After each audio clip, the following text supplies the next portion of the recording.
today we'll start by dialogue with the two artists. So thank you so much for coming and for joining us today.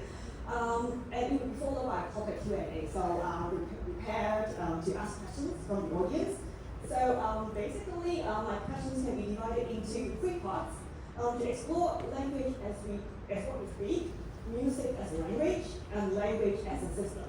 So let us begin, okay? So are we ready to go? Okay. So both of you speak more than one language, and you create and sing with different languages: Chinese, English, Mandarin, Taiwanese, and more. So how would you describe the relationship with each of these languages? So Serrini, please. I just use all languages I can master, sort of, to present, to express how I feel on a daily basis. It's just like personal, and I feel like the use of language, I especially used Cantonese since the very beginning of my artistry. I still remember I was in Spain doing like a language overseas course, and all of a sudden I miss my hometown so much. Maybe it's because of the food, or like the reluctance of my host family to speak in English with me, and I have to speak in Spanish every day, and I felt like so confused. And then that's when I started to write my first Cantonese song. And I'm sure a lot of Canadians or like overseas Cantonese speakers would have that thought. Like, I feel like I have a more passionate following from Hong Kongers in Canada than in Hong Kong. And I also feel like when I went to mainland China for a tour, like back many years ago, and that's when I could feel like a cult following of Cantonese singers. And I don't know why, like it's almost seems like language is something that is so magical, and it brings them like or like a long lost memory of maybe a culture they're from, or like a culture that they long for. And I guess that's what Cantonese as a commonly spoken language for so many people, the magic of it comes from there. And for me, it's just very personal. And I've never thought that this personal could have been so political or like, nostalgic in some sense. But this personal choice of mine to use Cantonese is just because it's fun and it's very informal. And I feel like it balances my professional life a bit back then, but now it's just my professional life now being so informal. So that's my Cantonese story. And all other languages are just like, the scattering, and the ornaments of my music. Thank you, Serrini. So how about you? And you'll be joined by interpreter Joy today. So thank you so much, Joy. Okay. 对我来讲，语言应该是不仅是对我来讲，就是客观来说，语言是一个工具，工具本身是客观的。那同时，我认为这样的客观它是美丽并且浪漫，就是我喜欢它的客观性这样。但同时，在人类的世界里面，尤其在台湾，就是我们要面对的问题是，语言它同时也是文化的载体。那其实我觉得整个世界都是就是台湾非常的鲜明，对。那文化是负载，它是历史，它是认同，它可能是人类的互相斗争、互相伤害而得来的结果，对。所以我们在面对语言的时候，无法逃避它是具有政治性的这个事实，就是在台湾的现况，对。那身为一个创作者，要怎么样去维护一个语言的客观性？但同时去理解、尊重这个语言所夹带的文化，然后怎么去跟这个文化共处，让它所代表的历史、政治跟意识形态，就是它就存在在那，所以怎么让它跟自己的创作达到一个平衡，这个是困难的事情，对。但这个平衡是非常重要的，尤其对一个创作者来说。So I think to many, language is a tool, and the tool is objective itself. And I also think this objectivity is beautiful and both romantic. But in the human world, and especially in Taiwan, language is a carrier of culture. Culture can be complex. It reflects history, identity, and it can also be the legacy of people fighting and hurting each other. So when we are facing languages, we cannot escape. They are political in nature. And also it's a reality in Taiwan.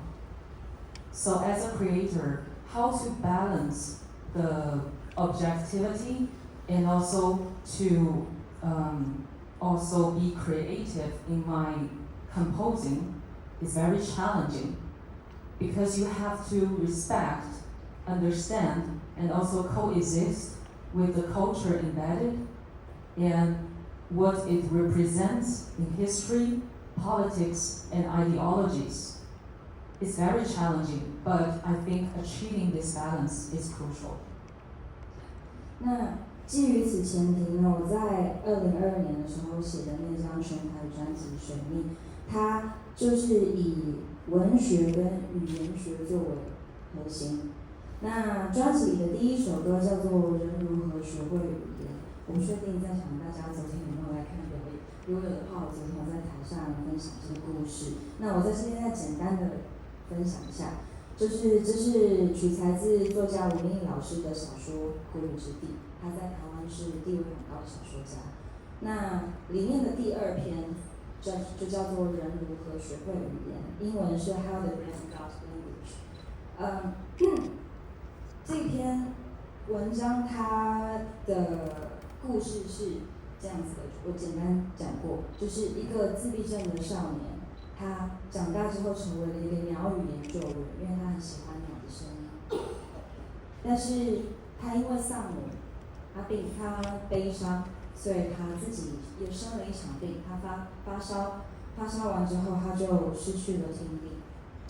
那失去听力的自闭症少年，在一个很孤寂的状态，他有一天突然间，他兴起了一个念头，他想要去手语学校学手语，对。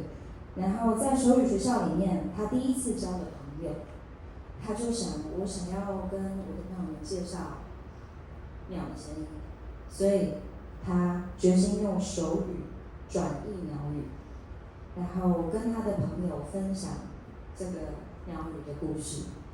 那在这篇文章的最后呢，就是少年和他的朋友，他们就很快乐的用手语转译鸟语跟彼此沟通。那这篇文章叫做《人如何学会语言》，我以这篇文章为基底，写出了一张全台语专辑，是我对语言这个事情的，我的热情或是我的感情，用这篇文章去做陈述。That said, in the first all-Taiwanese album in 2022 that I wrote as Mercury Retrograde, I centered it on literature and linguistics. The first song in the album, How the Brain Got Language, was inspired by the second chapter of Wu Mingyi's novel, The Land of Bitter Rain. The song name is the same as the title of the second chapter. Basically, this story is about an autistic boy who becomes a bird language researcher, but then loses his hearing because of the grief of losing his mother. But eventually, he decided to translate the bird language into sign language, and he makes the first friend in the sign language school and shared bird language with his friend. At the end of the story, the boy and his friends, they were communicating happily in sign language, which is centered around bird language. So I, based on this story, created my whole Taiwanese album, Mercury Retrograde, and I wrote all the songs in Taiwanese. I think it reflects my passion for literacy. 好，我再补充一个，就是因为是语言对我来说是困难的事情，那就是我小的时候我并不是一个很擅长使用语言的人，对，所以我这边写年轻的时候，大家不要小看亚洲人的那个实际年龄，就是我现在没有很年轻，然后我快38岁了，所以我身边的朋友，甚至就我小时候，他们常常笑我是哑巴。所以，但是在文字跟创作的世界里面，还有音乐世界里面，我是非常断断续续的一个人，就是非常的自由。所以我成为了一个写歌写字的人。那这也是为什么我现在这边要看着稿子念，因为如果不这样的话，我会所以但是我现在其实会常常去很多场合讲话，但是我都不需要全部打出来这样子。对，那台语这个语言对台湾来说，它是一个曾经是一个失落的语言，然后现在年轻人正在努力的把它找回来，然后就像失去听力的少年重新找回它跟鸟语的连接。然后这对于不擅长语言的我来说，这也是我重新与找回连接的一个隐喻。这样，对，所以人之所以学习语言，是因为其实我们在面对人生来就是孤独的这件事情，我们仍然非常需要努力的想要去我们非常努力，因为我们想要了解彼此。这是我对语言的认识。So I wanted to add that language has been difficult for me. When I was young, and I say this because don't judge my age by my appearance, as we Asian women can seem younger than our actual age. So when I was young, I wasn't good at using language, and my friends used to joke me that I was mute. But in the world of writing and music, I am actually very free and expressive. That's why I become a songwriter and writer. And that's also why I'm reading from a script. Although now I am someone who speaks in various settings, but I still have to write out everything I plan to say. I think Taiwanese to Taiwan, it used to be in lost languages. But nowadays, people, they are using in their own way to reclaiming it. Much like the autistic boy who found a new way to connect with bird languages. And I, too, cherish these languages in my own way. I think the reason why people learn languages is that despite the nature of loneliness of life, we strive to understand each other. And this is how I view language. So thank you so much for both of your responses about your relationship with language and how it is connected to experience and also memory, personal and also socially. I think we both touched on the fact that language is not just what we speak, but language can also be understood as something that we share, and music can also be considered as a language. So my next question is about could you please tell us something about how do you use music as a language, and how do the language you spoke about earlier, or just language itself, affect your use of music as a language? Serrini, would you like to start? Oh, yeah, that's good. I was mesmerized by Enno's sharing. She's just so well prepared, and I'm more like an yeah, music as a language. I just love singing most of the time. At first, I used poetry as my main language of communication with my 5 friends in English department, like 5 friends, literally.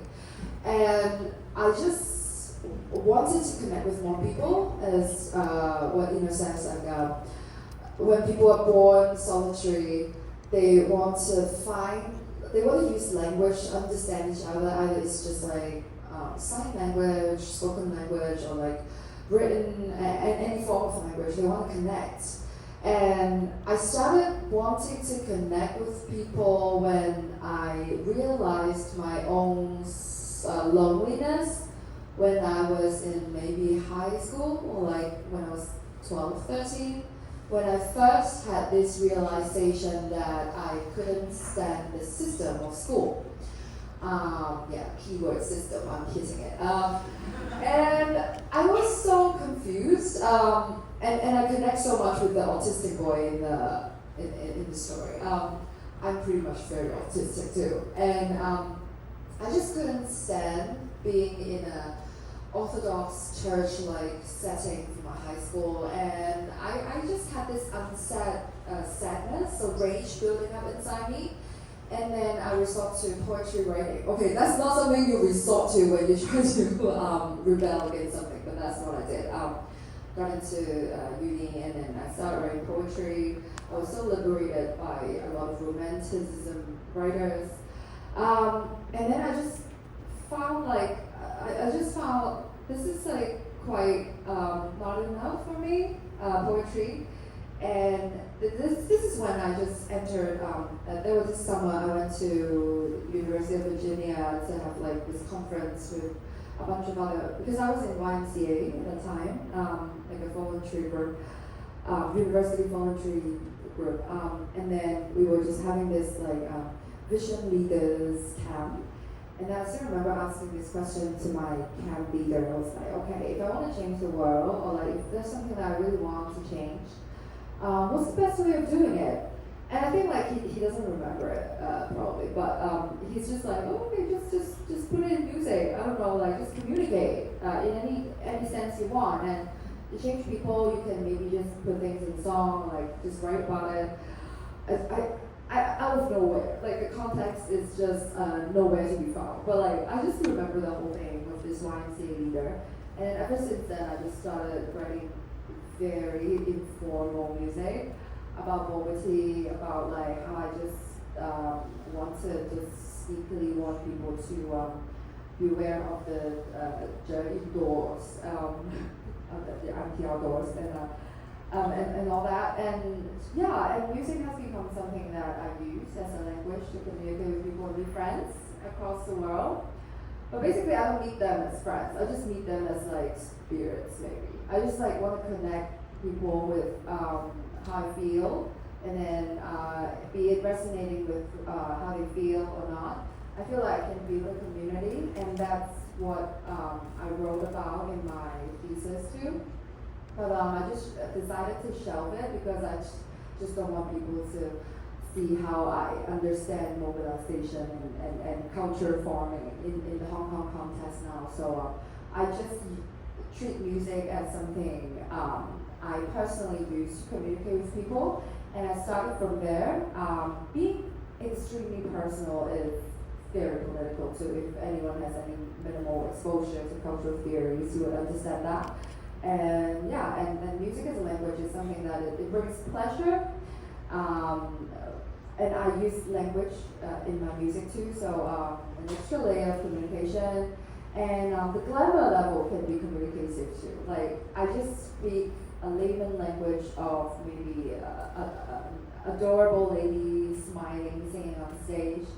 Sometimes I wonder if people understand what I sing too, but I mean, it's just communication in different dynamics, and yeah, this music as a language, and anything you're saying is gonna disrupt the system because it's just noise and organized noise, and it's gonna bring different vibrations. So thank you, Serrini, for bringing out all these aspects and also the abstract level of music. Enno, could you please? 我刚刚很有共感的一件事情，真的在搞笑。我刚刚很有共感的一件事情是那个，因为我也是我是个性温和的人，然后就是在面对要去讲议题性的事情的时候，这个温和性某种程度上蛮好用的，就是它可以让沟通变得更舒缓，然后大家更容易可以用自己的方式，有自己的空间去消化这样的。所以刚刚在听Serrini讲，就是对关于甜美笑容等等的这个呈现的方式，我完全可以理解这个心情。对，那在台湾，因为其实音乐市场它其实在台湾已经是跟全球化接轨的状态，所以要找到自己的风格就变得有一点困难。对，其实算是超级困难。对，现在台湾音乐人，年轻的音乐人们普遍在面对的都是这个问题。对，那我自己的话，因为我是文字爱好者，所以我当然是先用歌词去决胜负这样。对对，所以我的歌词就是我尽量在里面创造文学性的诗意，而且也是我有自信的部分。对，但在声音的部分，反而就是花了更多时间，我们要去找到自己独特的声音的语汇。然后这件事情真的要讲起来，它很宅，而且它也很严肃。对，所以就是让我用甜美的笑容来跟大家说，就是我们就是尽量不要被全球化吞噬，我们的心情先以这个为基础去做各种尝试，这样。What I resonate with what Serrini said is that I'm being a gentle person, so when facing issue-based events, it becomes easy for me to ease the atmosphere, so I totally understand how being adorable on stage can help with that. And in Taiwan, actually, the music market is very globalized, which makes it especially hard to find my own uniqueness. I've been a lover of words, so my first priority is always to create lyrics that stand out, regardless of whether I'm using Mandarin or Taiwanese. I love to create literacy and poetry in my lyrics. It's been my focus, and it's something I'm particularly confident about. Additionally, in the use of sound, I worked with my producer for a long time to develop a unique vocal language. And I think it's hard to describe in words because it can be a little too serious and theoretical. But what we're dedicated to do is to resist the globalization that tries to swallow us. 那就是我更希望我们的音乐可以超越语言的限制，让不同的语言使用者在第一个时间，在听不懂歌词的情况之下，就可以被这些声音吸引。所以，如何在音乐性上面找到世界共通的语言，但又保有自己的文化，这个是我们一直在挑战的事情。这样，对。那像我跟我的制作人说呢，我们很喜欢电子乐，然后我们很努力的在电子乐上面做出，比如说我们做出很独特的声响，然后那些声响是很就是很有机的，因为我们就是希望可以做出在一般的流行乐里面听不到的声音，这样，对对对。那这个是有这个意识，我们有在意识说我们不能被全球化拉走而做的选择，这样子。然后，当然另外还有一件事情就是我很喜欢唱歌，那我的声音本身，我就理解它的功效，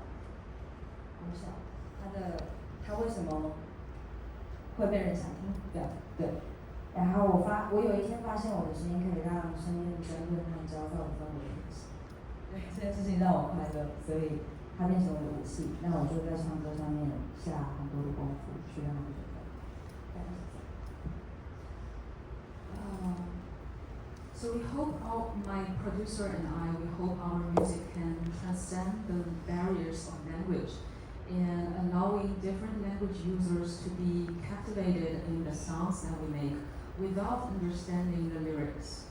So that's why we are dedicated to find the common language in music, but in the meanwhile, keep our own culture and individuality. That's our ongoing challenge. But we do love electronic music, and we are making unique sounds, something that you cannot usually hear from pop music. And we just enjoy being part of the movement that makes Taiwan's music market more diverse and rich. Another thing is that I really love singing. I love how it works, because one day I just discovered that my voice can calm the arguments and tense atmosphere around me, and that brought me much joy. So I put a lot of efforts into my singing. Thank you so much. I think so this is also what you have shown us in your music practice, and also how the emotions that are conveyed also get received by our audience. So thank you so much for pointing that out. So I think we all talked about music, about language, and it is also a time to talk about systems, as Serrini also hit the key point. So both of you make art, and you also navigate and challenge boundaries between the mainstream and the non-mainstream. As musicians, you are categorized as like both indie and pop artists. So how does this duality mean to you? Or what do you think about, or how do you understand what is popular or what is indie in your line of work? And how do you feel about these personas that are combined in your artistic life? I can go first. I challenge both systems, or like not both, but like all systems of like I'm not indie enough. I'm not difficult enough to be indie. I think I'm not difficult enough to be hipster, and I'm not easy enough to be very popular. And I'm just like recent few songs that I released. I was talking to my producer. It's like he was like, I'm so sorry. It seems like that what we're doing is too kind of like too abstract or difficult, and it seems like the play rate is going down. And I'm like, no, I love to kick drums. I love whatever you're doing. It seems like I don't intentionally challenge any system, and particularly back 5 years ago when I first got into, there's a big popular music award in Hong Kong, and I was jokingly promoting myself to be, I was just like campaigning, not really campaigning, but I was like asking my friends to like vote for me. I can be the final five finalists of this like most 我最喜愛女歌手. It's just like my favorite woman, no, my favorite singer, female singer in town. And I was like, okay, vote for me. And then I got in. That was like 5 years ago, and I was terrified. I was just trying. And then I got voted, and then for many years I was on that list. And I was pretty confused because the music I do was not to please people, as in my understanding of popular music in Hong Kong at least. And then I just like self-reflect how this mentality could have been like it's just like I was colonized by this mindset of popular music having to adhere to a certain kind of system. And then I try to decolonize myself. I'm hitting all the main words here. Like, I'm trying to decolonize myself. Like, okay, if I'm just making music and I'm just surviving in this popular music industry, how do I speak my truth, speak my beauty, without referencing the system per se? Like, I don't want to revolt the system because that would just draw an outline for what a system should look like. I don't even want to talk about it. I just like talk about myself, and in talking about myself, the system is non-existent. So it's basically about finding your language, finding your truth, and then ever since then I just started releasing albums after albums with like stories about my life, or spa album about story of my life, which is kind of like unheard of too. But now recently I'm just thinking like, okay, if I just totally disregard the system, that would be another drawing a shape for the system too. How about like I just mimic or mirror the system completely? How about I grow or I morph into a complete orthodox cantopop singer of my imagination? Like, how do I go about that? Like, this is something that I've been thinking maybe next year I'm gonna make it happen. Like, what about I just go on stage and perform in my imaginary convention of what cantopop style should like, as if I'm singing from the memory pictures of Annie Wu of what singing like a white there, or like in the energy, not in in the energy of it, like, or what if I just mimic the system? So like in hearing all that, you can see like how these two very different singer-songwriters have a very different approach to music. Like me, I'm sort of like a Leo person. I start like Leo, and then I just love playing around with issues, concepts, and I would the fact that I don't stay static could be a disruption of the system, because you're a glitch. You're not like okay, I'm saying no, I'm saying yes, no, but I'm just saying, hey. So you understand that? Like it's just basically a system of like a glitch, like something that is hard to understand yet to be theorized, but something that is utterly personal to a level that it's almost like building a new culture, but before it becomes a new culture, it shifts its form again. That's something I aspire to as an artist, but I may soon change form too if I want more money for my music video. So I'm not sure what will happen. I think thank you, Serrini. I think you captured so well like the contours of the system and how to be part of it while not succumbing to the system. And I think like you also mentioned about performance as something that you can play with the system. Yeah. Right. Yeah. So really glad that you also mentioned that part. So let's see if you can hear more about what performance also brings to this practice as well. So, Anna, would you like to comment? 这个被称赞跟称赞别人都有点害羞，但是我觉得 Serrini 对，但是 Serrini 做的很好，因为我那个本来对于香港的音乐认识也是非常的怎么讲，就是我认识很独立的音乐，然后很主流的音乐，对，但是 Serrini 的 image 确实打破了我对于香港的音乐的想象，就在我的第一次在那个台湾的时候，对，在那时候我就是觉得我就是 so cool 这样，对，所以我很 respect 这件事情。那在台湾这个问题很常被讨论，对，然后很常被讨论的原因，其实就是因为现在在台湾我们很幸运，我觉得我们超级幸运。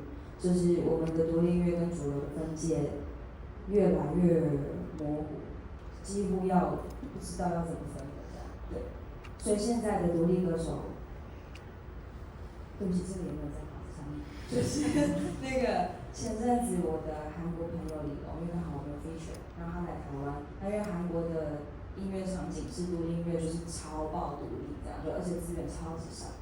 然后他来我们的金鹰奖，就是独立音乐奖项，他吓死了，因为所有的独立音乐人都穿得很漂亮，像去金曲奖一样，然后玩妆 bling bling 的，然后表演也超级富丽堂皇的，对，所以这个场景是在大家对独立音乐的认识这件事情上比较少见的。我先到这边了，谢谢。So I think praising others and being praised can be both embarrassing for me, but I think Serrini's image really breaks my stereotype of Hong Kong musicians. I think the question of the boundary between indie music and the mainstream is also a common topic in Taiwan. We are extremely lucky that the boundary between the two is very blurred in Taiwan. And recently, my friend Li Long came to the Indie Music Awards, and she was surprised to see that every singers are actually in shining clothing, which is the opposite of what people stereotypically think indie musicians can be. 那个当然就是以资源来讲的话，以钱来讲的话，还是差很多啦。就是台湾的独立音乐的人相对比较辛苦，就像我们现在要去制作一张专辑，我们要筹作拍那个 music video 的钱，然后是印刷的钱等等的各式各样，那个金额是恐怖。然后因为我是自己开公司，我自己是老板，所以我有员工。然后我要生出各式各样的企划，全部都需要钱。对，那这个东西就在独立音乐上面就会比较，我们还是用我们的血汗在赚钱这样。对，但是我觉得如果单纯以资源去分界独立跟主流，这是一个最简单的方式，可是它其实蛮不浪漫的，而且就是也没有那么精准这样。所以反正我最终的找到的一个诠释方式是，努力用各种方式去执行自己的意志，然后完全为自己的作品，还有伴随作品而释出的形象、A&R 等等的，就全部都是自己想好，然后自己负责任的人，那可能对我来讲都是独立艺术家的，对，所以所以就是在我们身上这个冲突就相对减低很多，反正我们就是这么做，对。I think in terms of resources, it's still very different for the two because indie musicians can be much more difficult. Such as when we are trying to fund an album, we have to rely on additional performances to fund the album, the productions. And like me, I even started my own company, and because I'm the own boss, so I have to deal with loans and investments sort of things. And everything needs money to produce an album.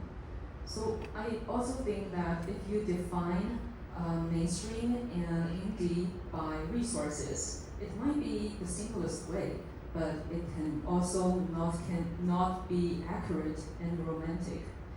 My own thoughts is that those who execute their ideas and take responsibilities for their work, such as building their own images or do their own marketings, those kind of artists can be called independent artists. That's also why I think there should be no conflict having both personas. Thank you.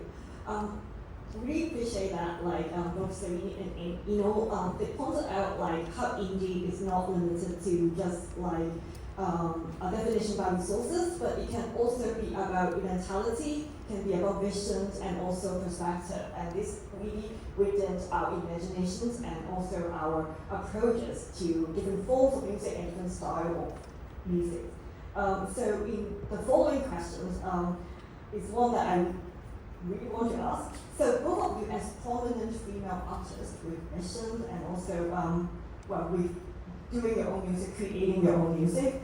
So how do you see these kind of labels that are inevitably given to you? Could be about the style, about just social perceptions on gender, this kind of thing, given to you or to your music, by the media or by audience or by your friends even. So how do you cope with these expectations projected on you and aspirations you have? Yeah, if I were 22, I would care, but I'm not. So, right? When you're older, you're like, yeah, that's my nipple. So, yeah, and or in response to when I hear, it's just I want to be dependent for one time, but no one would offer well, they will all think that okay, you guys are very independent, you have all your albums and MVs ready, and sometimes my friends will ask me so throughout the years, no one ever considered signing you? I was like, no, and I want to, even to get involved in the conversation. Even eventually, I would say no, but I would want to see what you can offer, right? It's just about the mentality of how I want to grow my business or grow my artistry. I feel like the more I get into music making, if I want more freedom, I really need to think about the commerce side, or hiring people, hiring the right people, maintaining a team, having appraisal system, non-violent communication training, sensitivity training on gender equality, whatever. All these are almost I'm a JMF, I'm a medium-sized business, and it's just getting on me sometimes because I started making music because I just want to have fun. And then when I get older, I realize that if I want to keep having fun, I have to get serious. And it's just, that's why I am full-time doing music now. I was thinking okay, maybe I can just stay in academia, write papers, and sometimes sing. And then I found out that I couldn't afford my music video. So I have to, being a professor cannot afford my production costs. And I have to just like do some ads or like some commercial stuff. That's why I feel kind of shy sometimes when I meet international friends and they see my Instagram, seeing like, yesterday something happened, like a musician came say hi to me and said like, yo, I went to Hong Kong like half a year ago, and then that's when I first met you. I was like, yeah, where? And he's like, in the MTR, I see your face on this shampoo advertisement. And I was like, no, this is the first impression of international musicians seeing on my Instagram, or like my public persona is someone who's just holding a bottle of suspicious shampoo, not suspicious, or like moisturizer, saying like, oh, you should use it. But that's how I finance my work, and I'm not ashamed of it. But also, I'm just thinking like, looking at other musicians in music festivals, I looked at their profile, I was like, they don't have to do that. They're just singing, and sometimes it just gets me. I don't know if it's a Hong Kong thing or what. Like, it's not like I don't want to work, but how do people not work in that aspect and can self-finance a whole team of engineer, musicians, hotel stays and flights? How do they come about that? And this is like my lesson now, or what I'm trying to decipher. Like, how do I keep doing what I want to be doing if I don't want to be a full-time salesperson? I don't know, I'm still finding ways. So all these about labels or female sales, they are secondary to my concern of economic independence. And I have a new goal that I want to go to more music festivals. I want to get myself out there. I try to write music that I just really like, and sometimes I just lack the willpower to do, because I have been writing a lot of slow pop ballad music over the years, because somehow maybe I felt like if I have to stay in Hong Kong, I just don't want to sing some songs like Maria in an annual dinner or like in public space, or like, but that's the wrong way of thinking, because I should not let performance space limit or change my direction of music. But at the same time, I just think about like, okay, what if I change my space of performance, I change my market, and then I can make music that I really like maybe electronica more, or like heavy beated, metallic leaning kind of pop music in a sense. And that's what I've been trying to do. But it seems like it's not gonna work if I only stay in Hong Kong. I'm just still working my way out to true independence. I mean, independence is not a state. I think it's something that you have to constantly fight for. Your independence is going to get taken away if you stay in one place for too long. Like sometimes I even forget, and I have to remind myself so often that I'm not in I'm not in a retirement mindset. I should always be reinventing my art if I want to keep making art, or else or even to maintain the communication with my audience. And I'm pretty good at not answering to any fan needs. Because I feel like if I answer your needs, you would dislike me and you would lose someone you love. So I would probably just ignore what you say. And sometimes when people, out of goodwill, they would say, especially for Hong Kong musicians, they would say like, okay, you can write more pop ballads about love and loss, and you get popular, and we would have more events to go to. We'll see you more often, and that could be something. I usually disregard those, but then I slowly try to see it as a game that I'm yet to explore, I'm yet to crack. So on one hand, I'm going to all these music festivals, being myself, and then on the other, I can just go to sing 3 songs in a commercial event, like I'm just like hi everyone, thanks for having me, like all those. I feel like this is more of a negotiation, or like the labels for myself as being like a commercial singer or a singer with economic power. Like I want to be the latter one, but I don't think it's not a process. if that's what I'm maneuvering between. Yeah.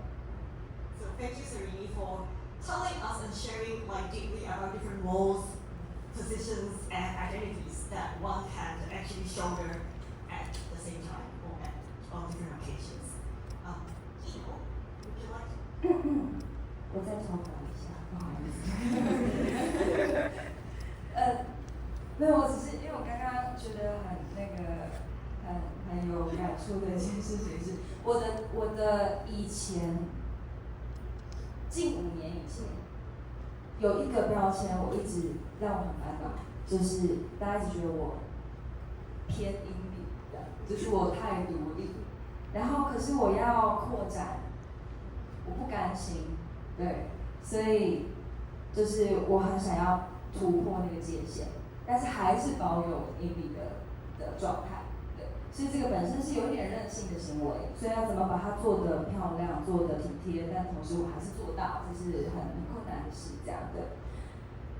但总之，我觉得我最近有做到，就是最近接到那个商业的合作的案子，那个台湾有一个饮料品牌叫饮冰式茶几。然后他们找我，就是在包装上面写歌词，然后那个歌词会跟消费者寄，他们可以接龙，对，然后最后可以做成一首完整的歌，然后这个 project 拿到超爽，就是对，就是因为就有赚一些钱这样，然后又可以写歌这样，对，所以。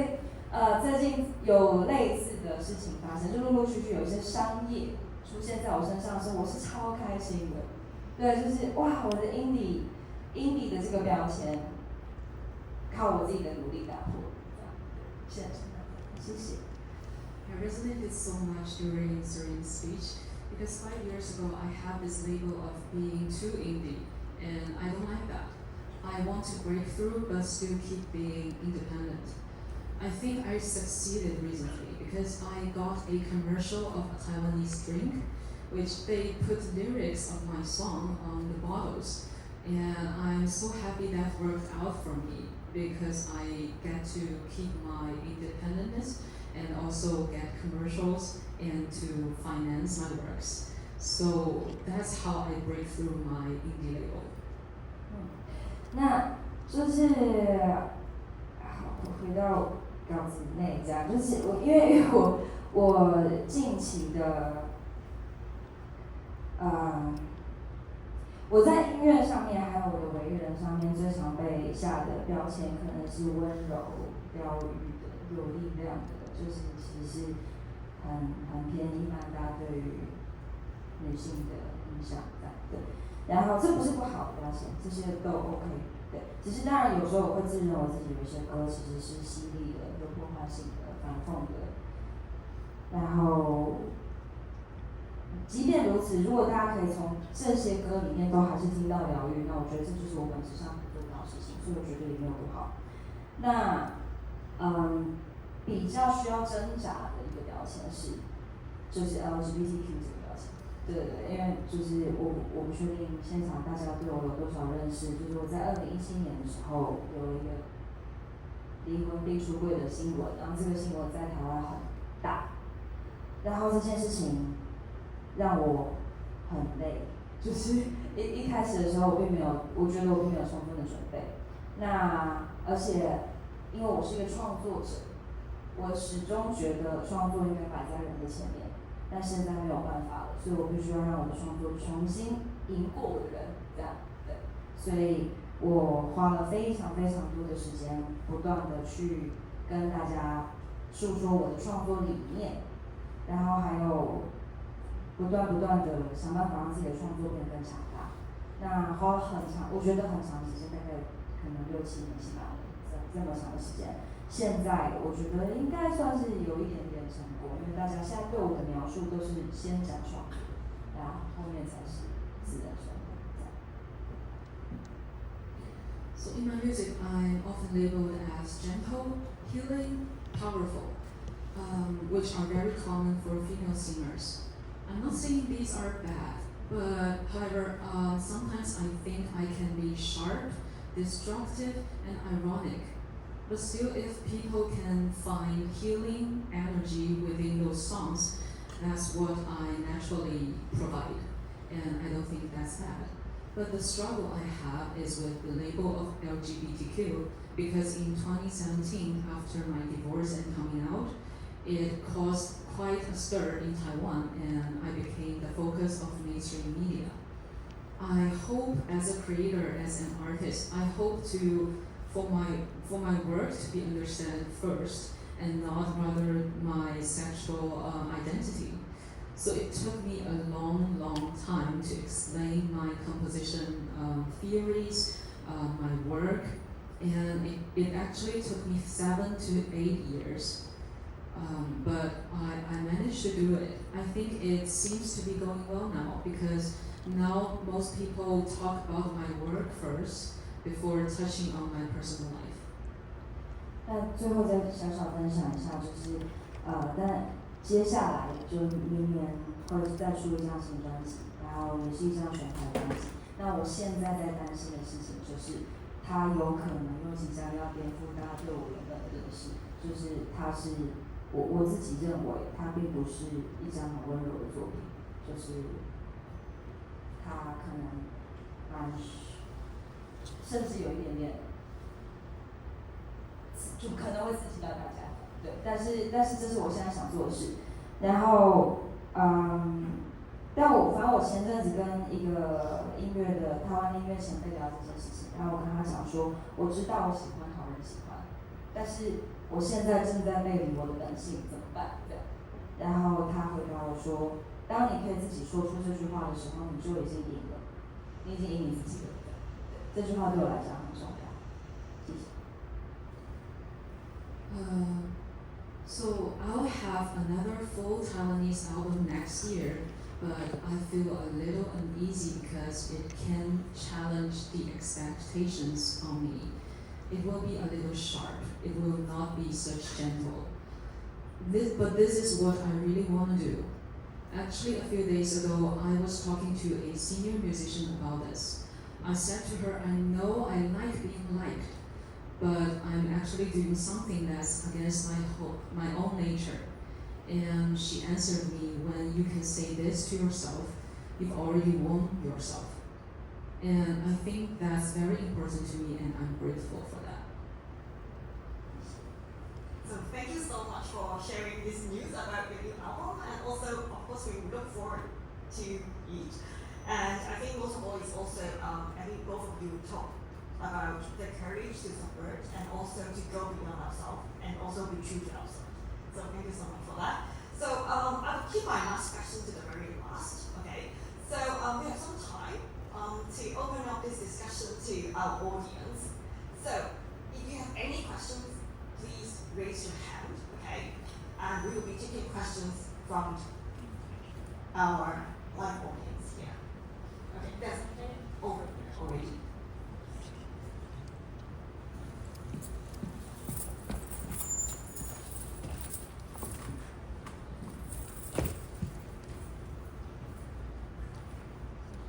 Hello, thanks.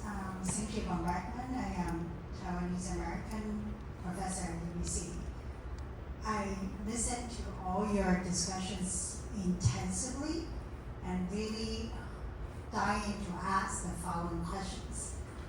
When you talk about language, you talk about identities. I wanted to really hear from you, for both Cantonese singer, Taiwanese singer. What does the language mean to your identity? Thanks.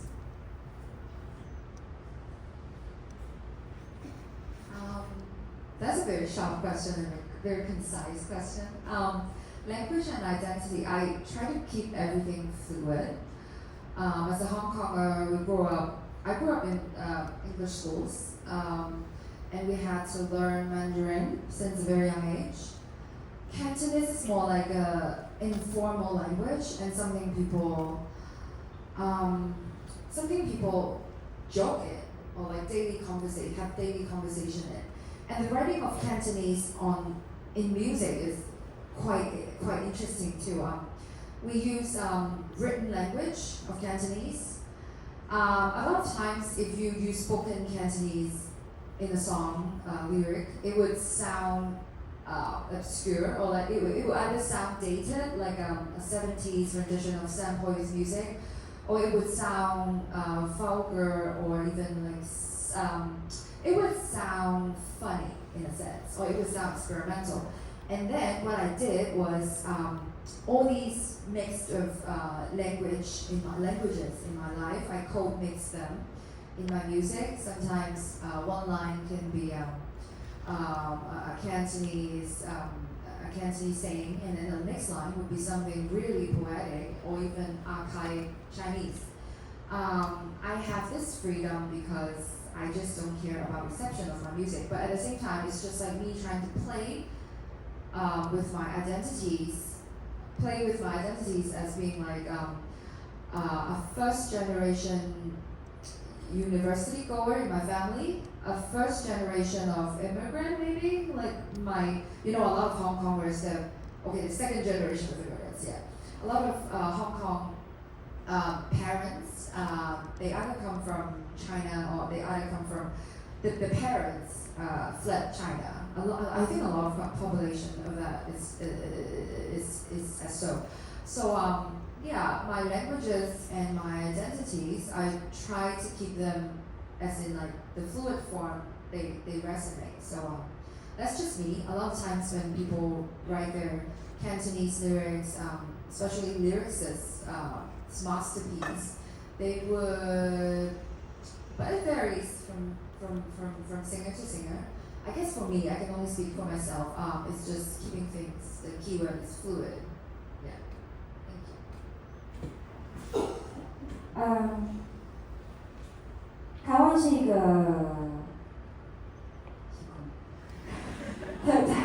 台湾是一个族群很复杂的地方，对，这个东西在我们身上都或多或少造成了一些矛盾，就是例如我的爸爸是所谓的闽南人，就是我的阿嬷是闽南人，福建一类的过来台湾，但是已经在台湾生活很久了，所以基本上认同自己是本土台湾人，对，然后家里是讲台语。我的妈妈的爸爸是山东人，对，然后我妈妈的妈妈是客家人，然后我爸爸的爸爸还是我爸爸的妈妈的爸爸之类的，是平地原住民，所以我身上有4种血统，对，光是这件事情就非常的困难了。当我开始写台语歌的时候，我从就是以往我都是写华语歌，然后转到台语歌的时候，我也受到挑战，因为我不是传统台语的使用者，然后我的身份，我也没有办法很骄傲、很直接的说，就是我是一个彻彻底底的台语人，对，我不是，对，但是我珍惜这个语言，就像我珍惜台湾这块土地上其他的语言一样。就像我前面讲过，我觉得语言本身是客观的，但是它也很辛苦，因为我们面对这个语言都很辛苦，因为它终究在最后变得不是那么客观。那这是一个事实，我只能说，在我的小时候，我的环境是，因为我在台湾首都台北就学。我的环境是，如果班上有同学讲台语，或者是所谓的台湾国语，就是有台语腔的国语，会被取笑，然后甚至会被老师羞辱，所以那是一个压力。那个压力会导致我跟我的阿嬷，我只会讲台语的阿嬷，她只会讲台语，跟她出门的时候，我很爱她，所以我会替她担心。然后我也会觉得有一点不好意思，对，因为我感觉得到一种压力。那这些东西都造成了我很大的遗憾。在我长大以后，在现在台湾终于语言平权这件事情很努力的在做，我们强调每一种语言都是重要的，包括原住民语、包括客语等等的。然后在这样子的环境底下，我有机会可以用创作一点一点的把它捡回来，对，把我对于这个语言的连接捡回来。但是我不否定我跟其他语言的连接，我觉得我不能否定，这也是重要的，对。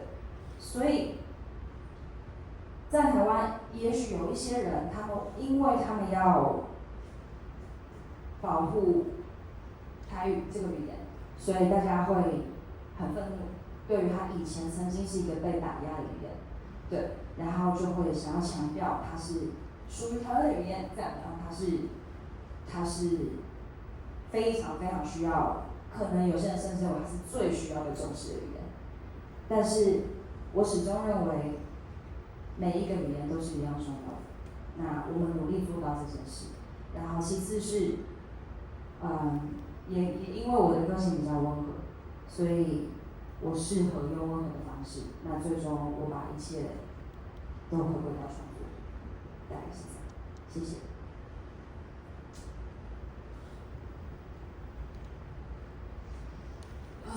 Taiwan is a place with multiple communities. My dad, or the side of my grandma, they're actually from Fujian, but they actually identify as Taiwanese. My mom is from Shandong, and one of my ancestors is Taiwan indigenous. I have multiple heritages on me, so it's very complex for me to say I'm a total Taiwanese.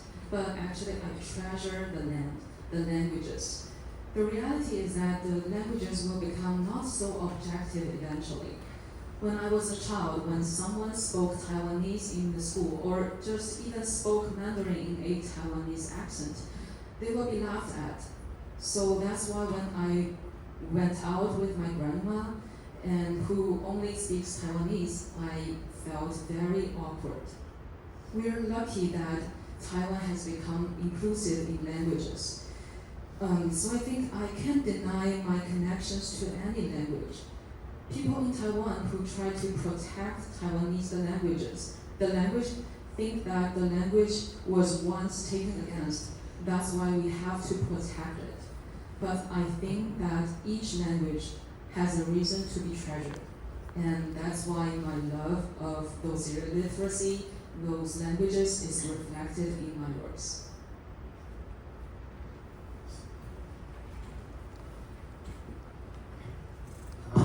Thanks for the great conversation. I have my question for Serrini, that you mentioned that in your previous interview, we talked about when you went to the north, like when you went to China to perform or giving lectures, you have to doing kind of some self-censorship because some of those things cannot be talked about. But I think that with this current status quo, things have definitely become much worse. So at the present time, your music can still be heard, that can still be listened to in Chinese apps, and you still can, people can still like Chinese fans can still talk about you in Chinese social media, for example, my little airport. So how do you still think how to make this kind of balance, or do you think if you cannot make the balance because if the situation continues growing worse, what will you prioritize, your freedom of expression, or to maintain the balance so that people in the Chinese fans can listen to your music in their Chinese apps? And my question for is that you mentioned about the Taiwanese identity and the language, and last year when you received your Golden Medal award, it caused somehow controversy because you're giving your acceptance speech in Mandarin. So because decades ago, people still have this kind of expectation of how Taiwanese music, the music in Taiwanese language, sounds like.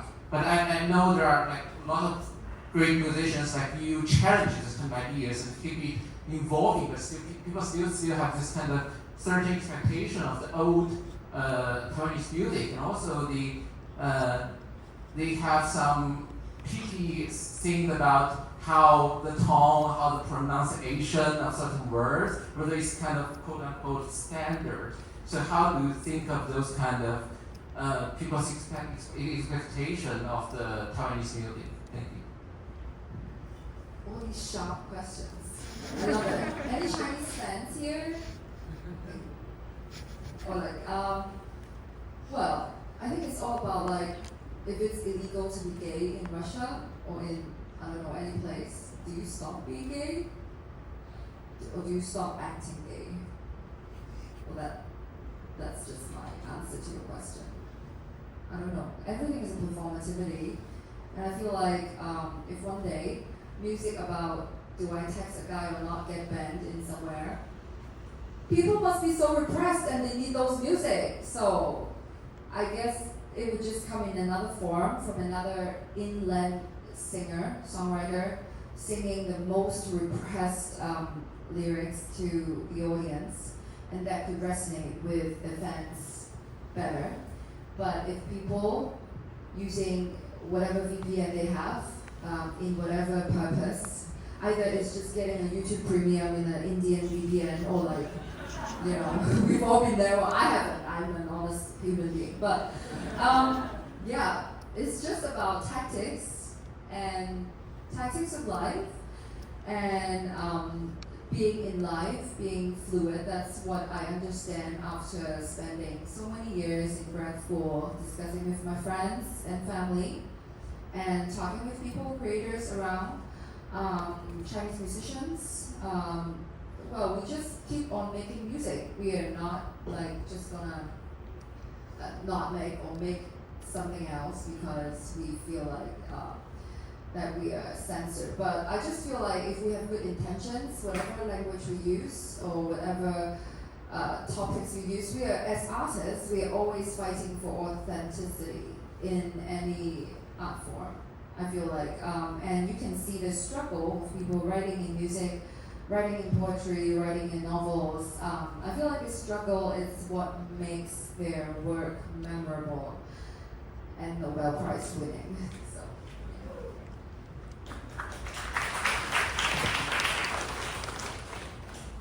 OK，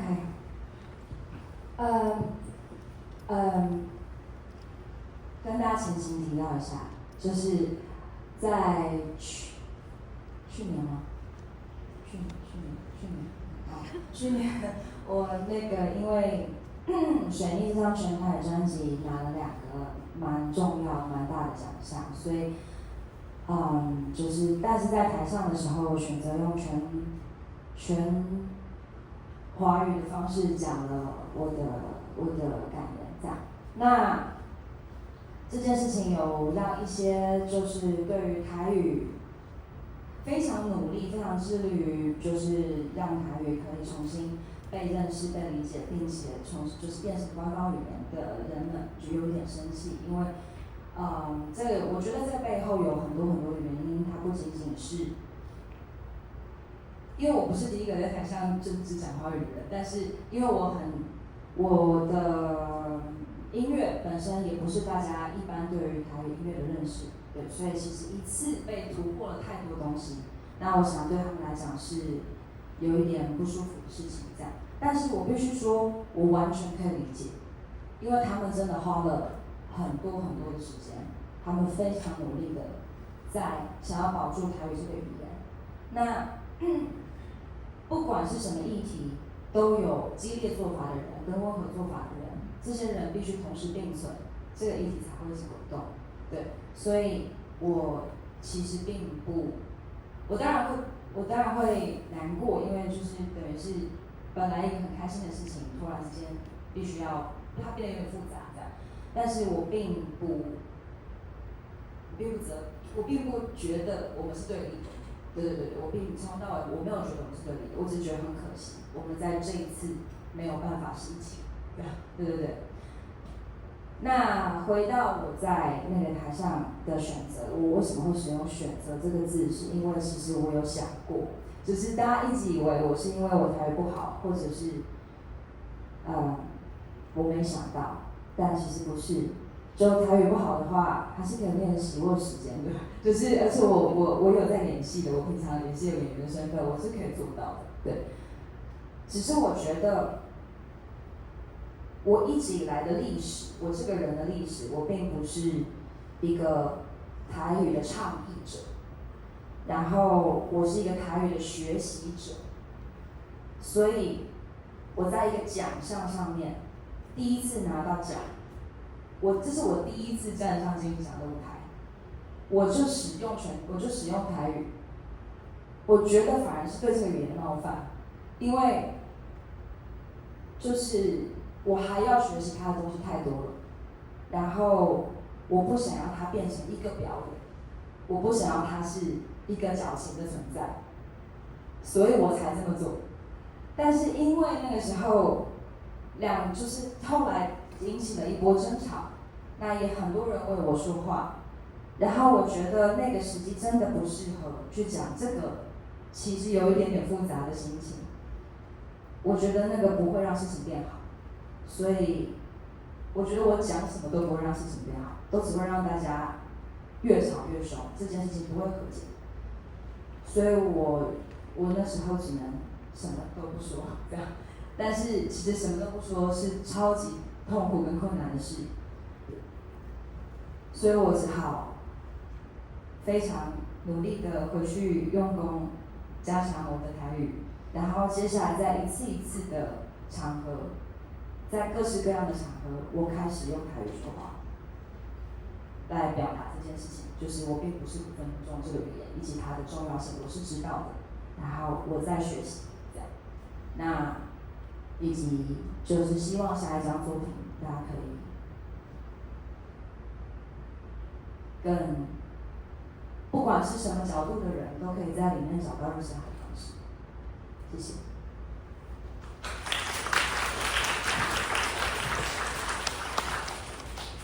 To give some context first, so last year I was awarded 2 important prizes for the album Mercury in Retrograde.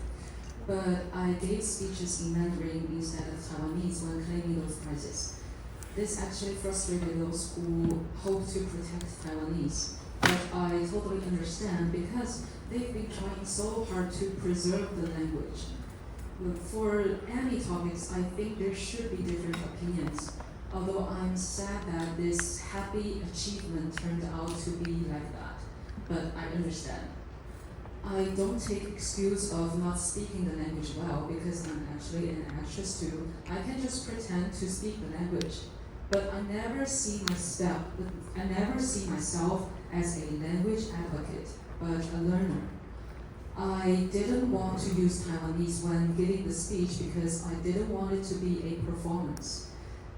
There was nothing I can do afterwards, I could say, to end the debate. But I really worked very hard afterwards to learn Taiwanese, and I do know the importance of learning the language. I hope in my next album, people will find a way to understand how I worked and how I cherish the language. Thank you.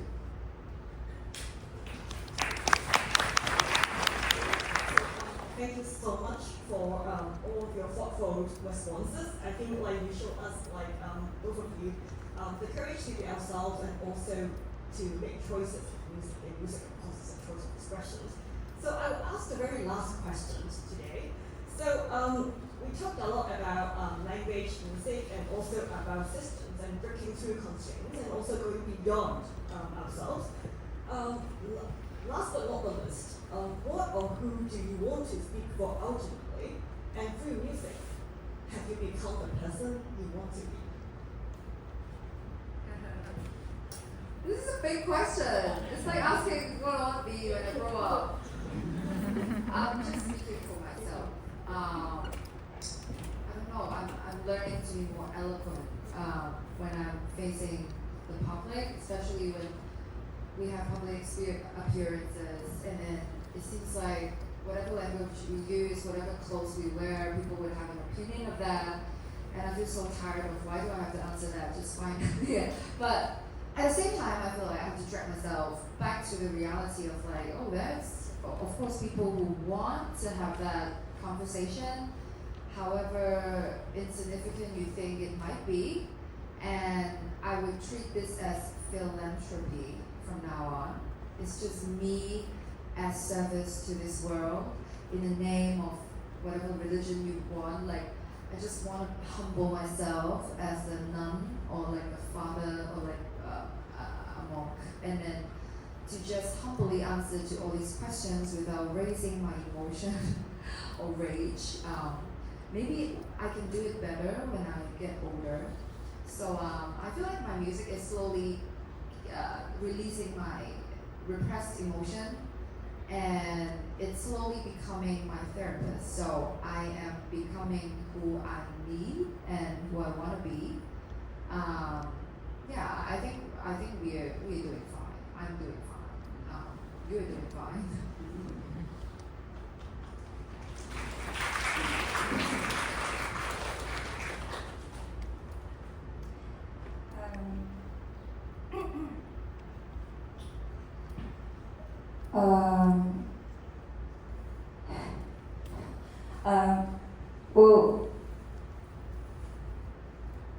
我觉得，首先我要说就是，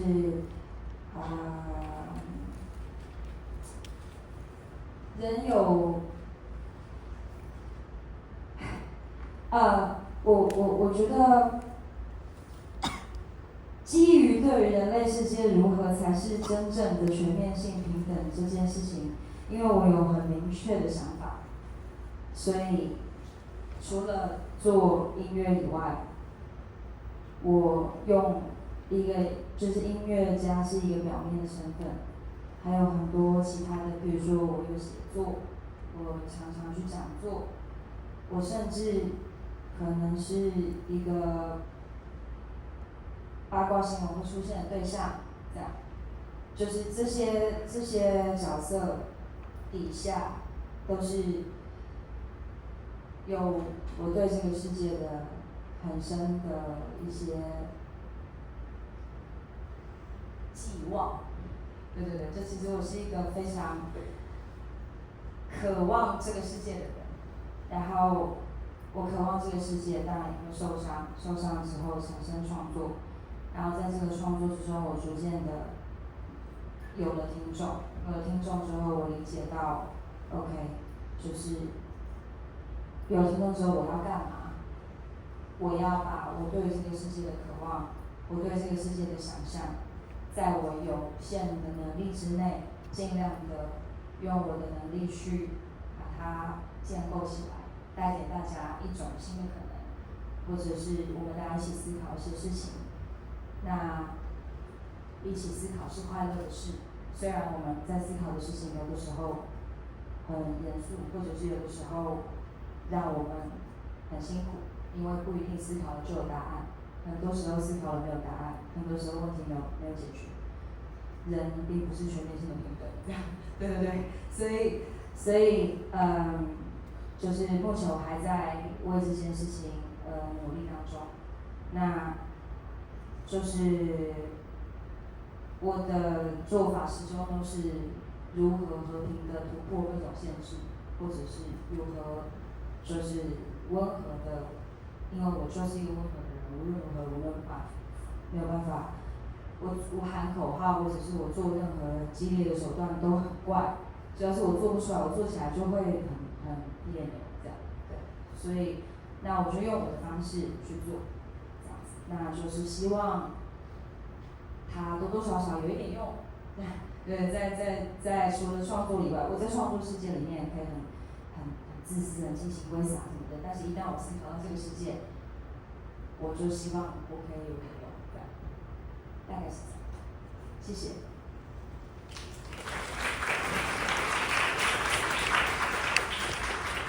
I have a clear idea of what true comprehensive equality in the human world should look like. And I feel like that my many societal constraints need to be challenged. Besides making music, I write, I go to panels, I talk, and I am the topic of a lot of gossip news. I love this world, I write, I create, and I get hurt. But after I get hurt, I create, I write. After I have audience, or to say listeners, I hope to create something that reflects my version of ideal world. A lot of times problems are unsolvable, but I'm still working on it. I hope to break through limitations gently. It would be weird for me to adopt an intense way because I've always been such a gentle person, but I really think my way could work. I can be very selfish, I can be very expressive in my works, but I hope to solve the problems and show my ideal work to my audience. Thank you. So thank you so much again for sharing your profound thoughts and also about your personal journeys with us from Serrini and also Enno. So let me conclude today's panel with one line from each of your songs. To cite from Enno's song, Diminished, there's so many sounds in the world, and from Serrini, 世界對我向往，世界對我開放. So literally means the world longs for me, and the world opens to me. So we also arrive at this conclusions about talking about how two artists relate themselves to the world and how they position their music in this world. So thank you so much. Let's give them a big hand.